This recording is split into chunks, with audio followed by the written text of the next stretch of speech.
And we're back with a quick tutorial on Rimworld, and today we are going to be covering bait rooms. If you're just here for the short version, build yourself a long snake room. Put down one fence post with 5 tiles of a gap between it all throughout the snake, and just make sure that it takes as long as possible to get from one side to the other.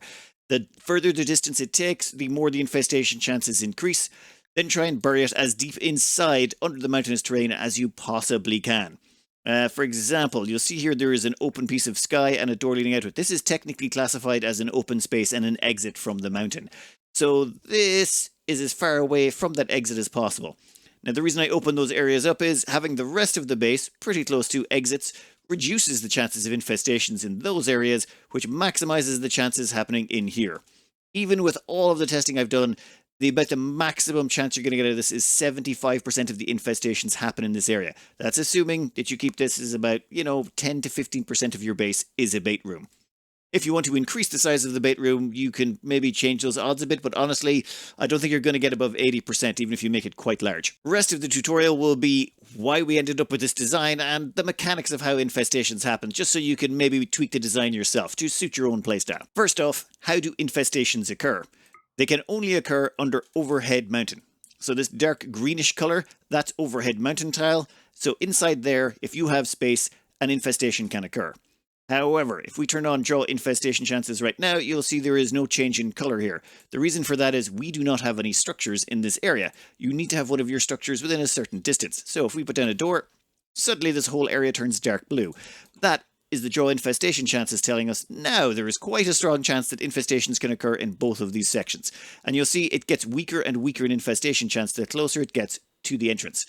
Also, there's nothing there for it to actually draw infestation chances from, and you'll notice, look, has not changed. So the deeper you get inside a mountain, better the infestation chances. The further it is from an actual open air piece of sky, the better the infestation chances is. Then you can start changing these percentages even more by adding in more things. For example, infestations also like to be surrounded on 3 sides by walls. So if we were to say, put that there, you'll notice suddenly the infestation chances have drastically changed towards that corner. And if we deconstruct that again, you'll notice it spreads back out again. So what we want to do is maximize the chances in one room as opposed to the other.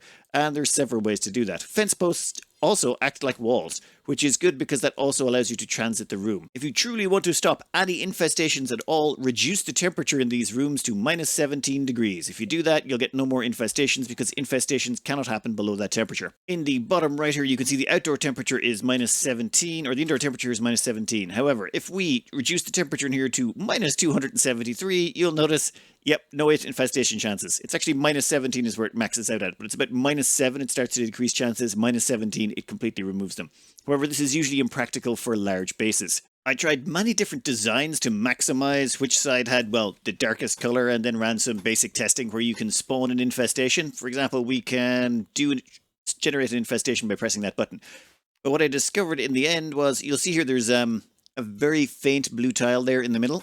However, if we chuck down that fence post, it helps drag up the color around it and several tiles either side. This is to do with one of the mechanics where infestations are more likely to occur if there is a wall tile or a fence tile within 5 tiles of it or 6 tiles of it. So this way we're able to maximize the chances in here while also leaving a decent amount of space. Then if we generate a bunch of infestations after this, we'll see that the majority of them will usually spawn on this side. And this is what made me realize distance is king.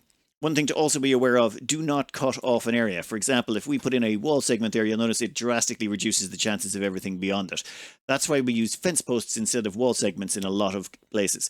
In here, you can do some tweaking by putting in walls and maybe making the path through longer, but in the end, this one was the best design I could come up with. This is why we go with the long snake design with fence posts in the middle. There are several myths about what does and does not increase or decrease the chances of infestation. Dirt does nothing. Doesn't matter how much or how little dirt you have, does not increase or decrease chances. Flooring does not increase or decrease chances. Light does seem to work.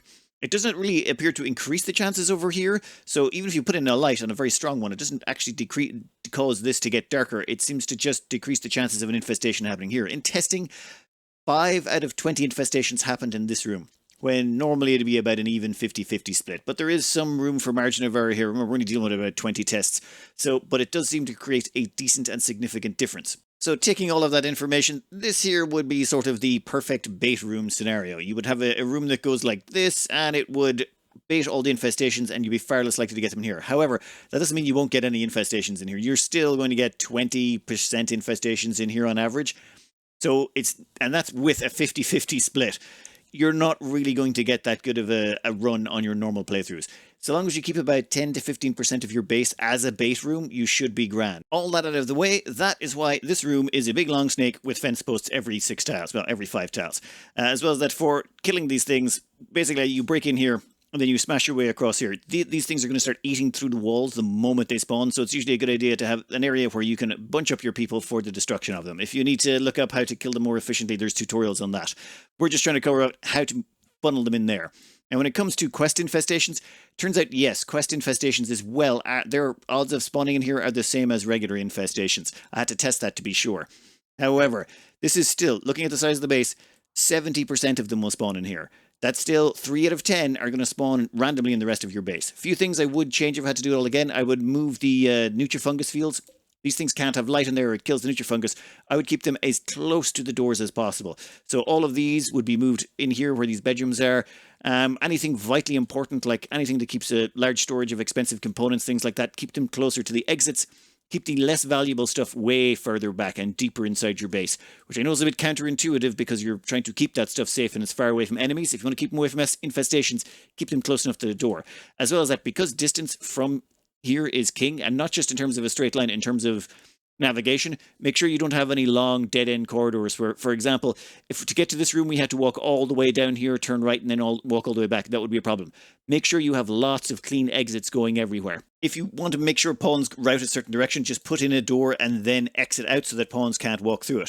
For example, you can see the infestation chances in here. However, if we provide access by chucking in doors, you'll notice that the infestation chances start going down and down and down and down and down, and they become much more generic, and it's going to drive them up in other parts of our base. So do not put doors into these type of areas, and make sure you do put easy access points to all the rest of your base.